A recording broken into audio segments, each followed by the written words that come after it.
नमस्कार। दिन भर की खबरों को लेकर मैं अलका कथूरिया सहारा हरियाणा के आज के बुलेटिन में आपका स्वागत करती हूं। तो चलिए खबरों को विस्तार से जानने से पहले एक नजर डालते हैं हेडलाइंस पर। एमएसपी कानून की गारंटी नहीं मिलेगी तब तक जारी रहेगा आंदोलन, कहा अनिल नांदल उर्फ बल्लू प्रधान ने। ओबीसी की अधिकार पदयात्रा 28 नवंबर रोहतक से शुरू, 9 दिसंबर तक पंचकूला में होगी संपन्न। किसान आंदोलन को 1 साल पूरा, राकेश टिकैत बोले अभी जारी रहेगा आंदोलन और बताया आगे का प्लान। छोटू राम विधि संस्थान में शुक्रवार को संविधान दिवस मनाया गया। संविधान दिवस के अवसर पर लगा 315वां रक्तदान शिविर। दमन, शोषण, उत्पीड़न के शिकार लोगों के लिए वरदान साबित हुआ भारत का संविधान, कहा छात्र नेता विक्रम सिंह डुमोलिया ने। किसान आंदोलन को सर्वखाप पंचायत का नैतिक समर्थन, आंदोलन की समाप्ति तक ये जारी रहेगा। राजकीय महिला महाविद्यालय रोहतक में हुआ रंगोली प्रतियोगिता का आयोजन। आंदोलन का 1 साल पूरा होने पर टिकरी बॉर्डर किसान धरने पर पहुंचे महम विधायक बलराज कुंडू। ओबीसी की अधिकार पदयात्रा 28 नवंबर से रोहतक के अंबेडकर चौक से शुरू होकर आगामी 9 दिसंबर 2021 को सेक्टर 5 पंचकुला में संपन्न होगी। इस बारे में जानकारी देते हुए ओबीसी नेता लोकीराम प्रजापति व कुलदीप केडी ने बताया कि ओबीसी की 7 मांगे हैं जिनको पूरा करवाने के लिए यह पदयात्रा निकाली जा रही है। 2022 की जाति आधारित जनगणना करवाई जाए, विधानसभा व लोकसभा में जनसंख्या के अनुपात में आरक्षण संबंधी कानून बनाया जाए, 127वां संविधान संशोधन बिल रद्द किया जाए, महात्मा ज्योतिबा फूले व सावित्रीबाई फूले को भारत रत्न दिया जाए, नौकरियों में बैकलॉग पूरा किया जाए व एकल भर्ती प्रक्रिया बंद की जाए, प्रथम व द्वितीय श्रेणी पदों में 27% आरक्षण लागू किया जाए और हरियाणा प्रदेश में बीसी क्रीमी लेयर नया नोटिफिकेशन 17 नवंबर 2021 को तुरंत रद्द करके केंद्रीय पैटर्न लागू किया जाए। 3 कृषि कानूनों के खिलाफ दिल्ली के बॉर्डर्स पर चल रहे किसानों के धरने को आज 1 साल पूरा हो चुका है। भारतीय किसान यूनियन नंबावता के प्रदेश अध्यक्ष अनिल नांदल उर्फ बल्लू प्रधान ने कहा कि मुझे अफसोस है कि मैं आज धरनों में शामिल नहीं हो सका, क्योंकि मैं लगातार पिछले कई दिनों से बीमार चल रहा हूं और तबीयत ठीक न होने की वजह से मैं किसान भाइयों तक पहुंच नहीं सका। भाकियू नेता ने कहा कि प्रधानमंत्री नरेंद्र मोदी के 3 कृषि कानून वापस लेने का फैसला का स्वागत है। उन्होंने कहा कि 3 कानूनों को रद्द करने के साथ साथ एमएसपी पर गारंटी कानून बनाने की भी किसान संगठनों की मांग थी, जो अब तक पूरी नहीं हुई है। उन्होंने कहा कि करीब 750 किसानों की शहादत हो चुकी है। उन मृतक किसानों के परिवारों को सरकार से मुआवजे की मांग भी किसान नेता लगातार कर रहे हैं। ओबीसी की अधिकार पदयात्रा 28 नवंबर से रोहतक के अंबेडकर चौक से शुरू होकर 9 दिसंबर को सेक्टर 5 पंचकूला में संपन्न होगी। इस बारे में जानकारी देते हुए ओबीसी नेता लोकीराम प्रजापति व कुलदीप केडी ने एक निजी होटल में पत्रकार वार्ता को संबोधित करते हुए कहा कि ओबीसी की 7 मांगे हैं जिन्हें पूरा करवाने के लिए ये पदयात्रा निकाली जा रही है। उन्होंने बताया कि 9 दिसंबर को राष्ट्रपति के नाम पंचकूला में ज्ञापन सौंपा जाएगा। नमस्कार साथियों, आज प्रेस कॉन्फ्रेंस करने का जरूरी इसलिए हो गई कि हरियाणा प्रदेश में जो बीजेपी सरकार ने पिछड़ा वर्ग के लोगों के साथ जो अन्याय किया है, उस अन्याय के खिलाफ विरोध बजाने का हरियाणा प्रदेश के अंदर ओबीसी अब 28 तारीख को चंडीगढ़ राज्यपाल जी को ज्ञापन सौंपने के लिए जा रही है। और हमारा ओबीसी समाज आज तक किसी भी सरकार ने हमारे, चाहे वो कोई भी समय रहा, कोई भी सरकार रही, हमारे ओबीसी का हक खाती रही, लेकिन अब हम चुप रहने वाले नहीं हैं। जो हमारा अति पिछड़ा वर्ग है, जो हमारे ओबीसी के लोग हैं, वो 27% का जो हमारा कानून लागू किया था संविधान में, वो सरकारें क्यों नहीं लागू कर रही।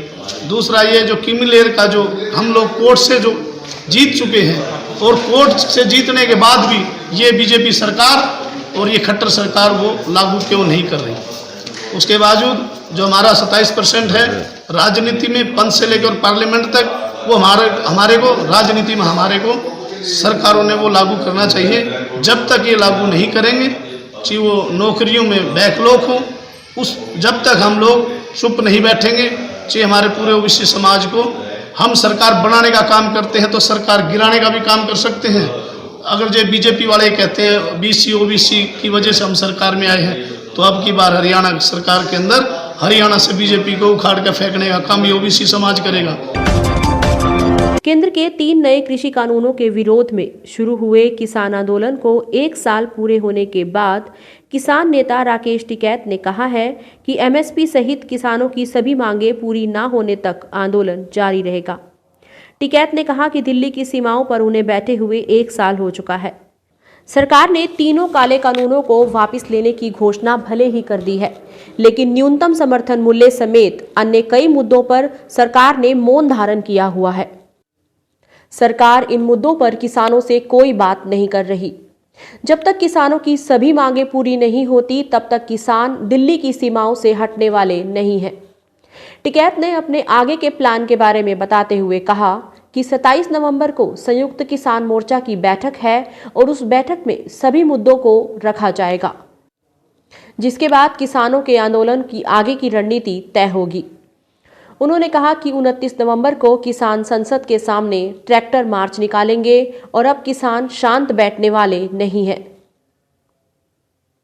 क्योंकि सरकार ने तीनों कृषि कानून वापस लेने का ऐलान भले ही कर दिया, लेकिन किसान शुरू से ही एमएसपी पर गारंटी कानून बनाने की मांग कर रहे थे, जिसे लेकर सरकार ने अब तक कोई जवाब नहीं दिया है। इसलिए किसानों का आंदोलन खत्म नहीं होगा। छोटू राम विधि संस्थान में संविधान की 71 वर्ष के उपलक्ष्य में संविधान दिवस का आयोजन किया गया। संस्थान के निदेशक डॉक्टर आनंद देसवाल ने बताया कि कार्यक्रम के मुख्य अतिथि एडीसी रोहतक महेंद्र पाल और कार्यक्रम के मुख्य वक्ता केंद्रीय विश्वविद्यालय हरियाणा के dean school of law doctor Rajesh Kumar Malik रहे।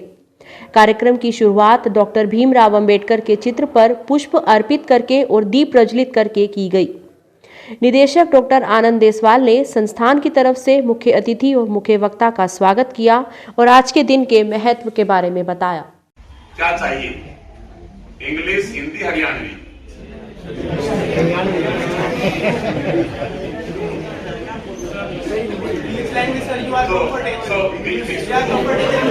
ठीक है ना?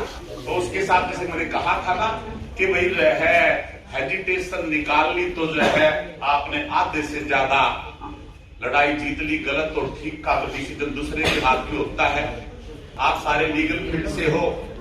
एक किसी का अनपढ़ का गवार का मेरे जैसे का केस लग गया कोर्ट में, वकील करने की उसकी हिम्मत नहीं थी, औकात नहीं थी, पैसे नहीं थे, whatever you call it.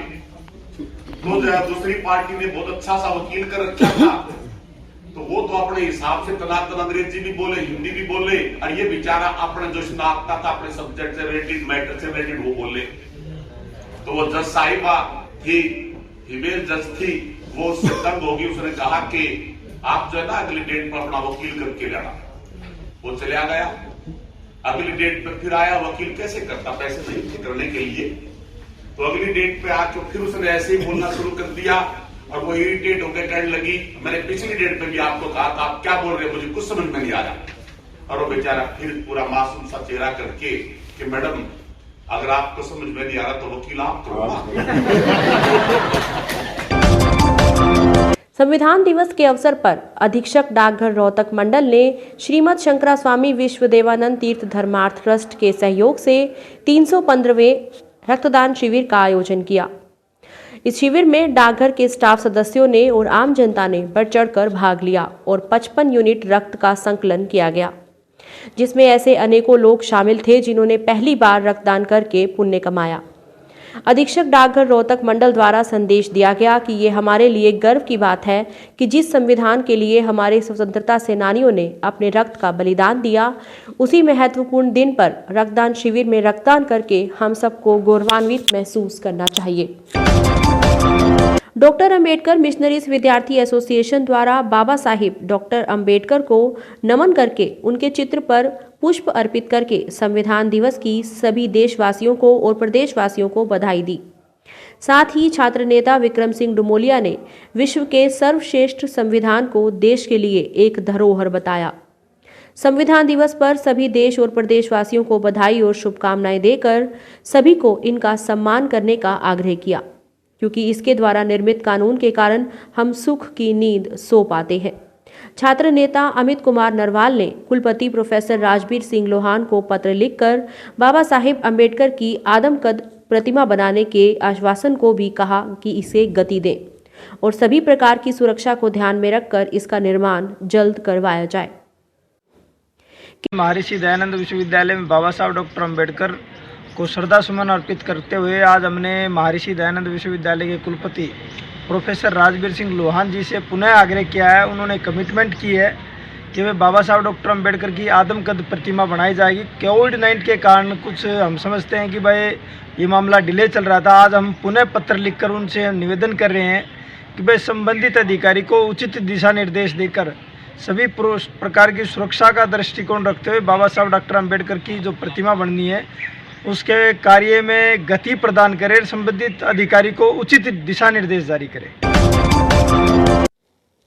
Rohtak, Sonipat और झज्जर की विभिन्न खापों के प्रधानों और प्रतिनिधियों की एक अहम बैठक आज रोहतक 84 प्रधान हरदीप अहलावत की अध्यक्षता में आयोजित हुई। बैठक में सर्वखाप पंचायत ने सर्वसम्मति से फैसला लिया कि किसान आंदोलन को सर्वखाप का नैतिक समर्थन आंदोलन की समाप्ति तक जारी रहेगा। एक वर्ष पहले 29 नवंबर 2020 को जाट भवन रोहतक में सर्वखाप पंचायत ने एक बैठक आयोजित करके किसान आंदोलन को अपना नैतिक समर्थन दिया था। उसके बाद सभी खापों के प्रधानों में अपने अपने गांव देहात में जाकर आम जनता को किसान आंदोलन को नैतिक समर्थन देने के लिए प्रोत्साहित किया था। राजकीय महिला महाविद्यालय रोहतक के फाइन आर्ट्स विभाग में रंगोली प्रतियोगिता का आयोजन किया गया, जिसमें रिटायर्ड प्रिंसिपल बलजीत सिंह व विभागाध्यक्ष दीपांजलि सिंह ने निर्णायक मंडल की भूमिका निभाई। इस रंगोली के परिणाम जो घोषित किए गए वो इस प्रकार थे। बीएससी प्रथम वर्ष की छात्रा वर्षा ने इसमें पहला स्थान प्राप्त किया। बीए तृतीय वर्ष की छात्रा नताशा ने दूसरा और जबकि बीए द्वितीय वर्ष की छात्रा प्रीति ने तीसरा स्थान प्राप्त किया। प्राचार्य डॉक्टर पूनम भनवाला ने बताया कि 29 नवंबर को प्रतिभागियों के द्वारा क्ले मॉडलिंग प्रतियोगिता का आयोजन किया जाएगा। महम विधायक बलराज कुंडू ने किसान आंदोलन का 1 साल पूरा होने पर आज टिकरी बॉर्डर पर किसान धरने पर पहुंचे और किसान मजदूर 36 बिरादरी की एकता और भाईचारे का संदेश देते हुए कहा कि संघर्ष के इस 1 साल में सरकारी दमन के अलावा सर्दी, गर्मी, बरसात, तूफान जैसी अनेक कठिनाइयों को झेलते हुए एकता, अनुशासन और शांति के दम पर हमारा आंदोलन आज इस मुकाम तक पहुंचा है कि केंद्र सरकार को तीनों कानून वापस लेने पर मजबूर होना पड़ा। ये किसान आंदोलन की बड़ी जीत है, लेकिन हमारी लड़ाई अभी पूरी नहीं हुई। एमएसपी गारंटी कानून समेत अनेक मांगे अभी ज्यों की त्यों हैं, जिनके लिए किसान आंदोलन चल रहा है। लेकिन मोदी जी, जो किसान और मजदूर चाहते हैं कि आप इनको सुरक्षा की गारंटी दीजिए। आज के लिए सिर्फ इतना ही। अगले एपिसोड में मिलते हैं, तब तक के लिए नमस्कार।